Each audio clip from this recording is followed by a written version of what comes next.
యేసుక్రీస్తు నామములో మీకు అందరికి వందనాలు తెలియజేస్తున్నాము. మనము రోమాపత్రికను అధ్యయనం చేస్తా ఉన్నాం. రోమాపత్రిక 3వ అధ్యాయము 27 నుంచి 31 వచనాలను గమనిస్తాం. ఈ వచనాలను ఆధారం చేసుకుని మనము పాఠం యొక్క పేరు అతిశయం వద్దు, కేవలం విశ్వాసం ద్వారానే నీతిమంతులుగా తీర్చబడుట. ప్రియులారా, విశ్వాసం ద్వారా నీతిమంతులుగా తీర్చబడుట అనే మహిమాన్వితమైన సిద్ధాంతాన్ని వివరించిన తర్వాత పౌలు ఇప్పుడు దాని పర్యావసనాలను ప్రస్తావిస్తున్నాడు. రక్షణ పూర్తిగా విశ్వాసం ద్వారా కృపచేతనే అయితే మానవుల అతిశయం యొక్క గతి ఏమిటి? ధర్మశాస్త్రం యొక్క పాత్ర ఏమిటి? ఈ వాక్య భాగంలో సువార్త సమస్త గర్వాన్ని తొలగిస్తుందని, ప్రజలందరినీ ఒకే రక్షణ మార్గం క్రింద ఏకం చేస్తుందని మరియు ధర్మశాస్త్రం యొక్క నిజమైన ఉద్దేశాన్ని స్థాపిస్తుందని పౌలు మనకు చూపిస్తున్నాడు. ఇందులో 4 విషయాలు మనం గమనించగలం. మొదటగా అతిశయమును మినహాయించడం. వచనము 27వ వచనము పౌలు ఒక ప్రశ్నతో ప్రారంభిస్తాడు. అయితే మన అతిశయం యొక్క గతి ఏమిటి? అతని జవాబు స్పష్టంగా ఉంది. అది మినహాయించబడింది. సువార్తలో గర్వానికి తావు లేదు. ఎందుకంటే నీతిమంతులుగా తీర్చబడడం మన క్రియల మీద ఆధారపడి ఉండదు, కానీ విశ్వాసం మీద ఆధారపడి ఉంటుంది. రక్షణ మన ప్రయత్నాల మీద ఆధారపడి ఉంటే మనం గర్వపడడానికి ఏదో ఒకటి ఉండేది, కానీ అది పూర్తిగా కృపావరం కాబట్టి గర్వపడే ప్రసక్తే లేదు. పౌలు దీనిని విశ్వాస నియమం అని పిలుస్తాడు. మరో మాటలో చెప్పాలంటే విశ్వాస సూత్రం మానవ యోగ్యతను మినహాయిస్తుంది. ప్రియులారా, ఇది మానవ గర్వం యొక్క మూలాన్ని దెబ్బతీస్తుంది. మన రక్షణకు మనం ఏదో ఒకటి అందించాలని, దేవుని అనుగ్రహాన్ని మనం సంపాదించుకున్నామని భావించాలని సహజంగా కోరుకుంటాం. కానీ సువార్త మనల్ని తగ్గిస్తుంది. మన పాపం తప్ప మనం మరేమి తీసుకురాలేమని అది మనకు చెబుతుంది. రెండవ విషయం, నీతిమంతులుగా తీర్చబడడానికి ఆధారం విశ్వాసం, క్రియలు కాదు. 28వ వచనము పౌలు ఈ సత్యాన్ని బయలుపరుస్తాడు.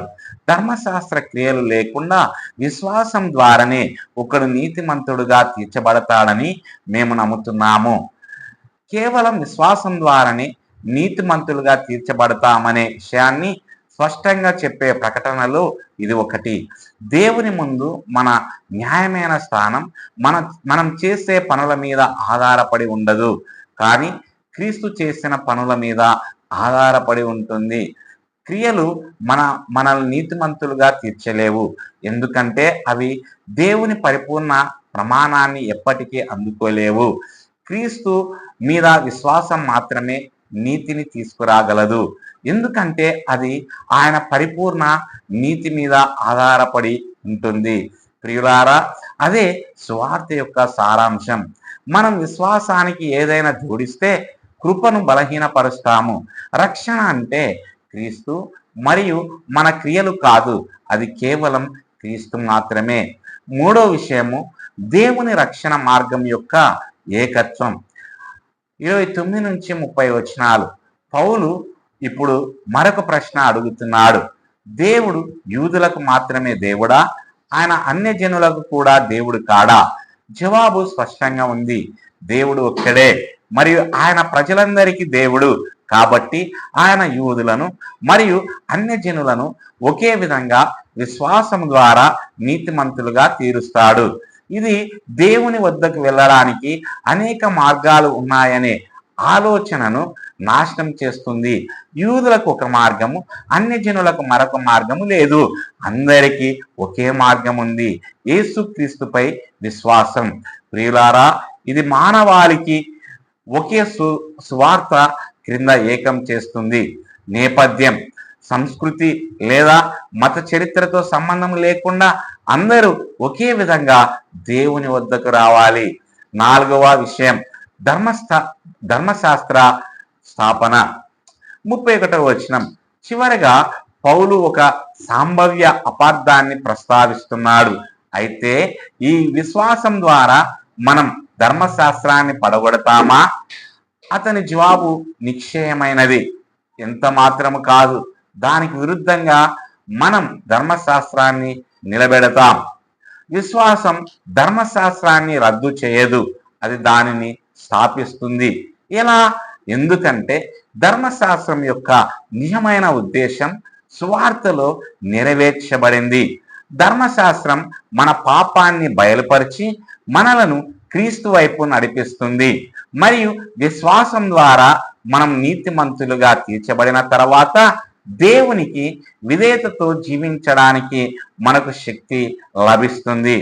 ప్రియులారా, ధర్మశాస్త్రం రక్షణకు ఒక సాధనం కాదు, కానీ అది ఇప్పటికీ విలువైనదే. అది మనల్ని నడిపిస్తుంది, మనల్ని దోషులుగా తీరుస్తుంది, మరియు నీతియుక్తమైన జీవితంలో మనల్ని నిర్దేశిస్తుంది. ముగింపు: ఈ వాక్య భాగం మనల్ని సువార్త యొక్క వినయానికి ముఖాముఖిగా నిలబెడుతుంది. ఇందులో గొప్పలు చెప్పుకోవడానికి తావు లేదు, గర్వానికి స్థానము లేదు, కర్మల మీద ఆధారపడడానికి ఆస్కారము లేదు. రక్షణ కేవలం విశ్వాసం ద్వారా, కేవలం కృప ద్వారా, కేవలం క్రీస్తు ద్వారానే లభిస్తుంది. అయినప్పటికీ ఈ విశ్వాసం అక్రమానికి దారి తీయదు. అది దేవుణ్ణి గణపరిచి ఆయన ధర్మశాస్త్రాన్ని నిలబెట్టే జీవితానికి దారి తీస్తుంది. అన్వయింపు: మొదటగా గర్వాన్ని పూర్తిగా విడనాడండి. కేవలం క్రీస్తును మాత్రమే క్రీస్తు యందు మాత్రమే అతిశయించండి. రెండవదిగా, కేవలం విశ్వాసం ద్వారా కలిగే నీతిమంతులుగా తీర్చబడడంలో సంపూర్ణంగా విశ్రమించండి. మూడవది, ప్రజలందరికీ రక్షణకు ఒకే ఒక మార్గం ఉందని గుర్తించండి. నాలుగవదిగా, ధర్మశాస్త్రాన్ని సరిగా ఉపయోగించండి. రక్షణను సంపాదించుకునే సాధనంగా కాకుండా పవిత్రమైన జీవితానికి మార్గదర్శిగా ఉపయోగించండి. దేవుడు ఈ మాటలను దీవించి ఆశీర్వదించునుగాక. ఆమేన్.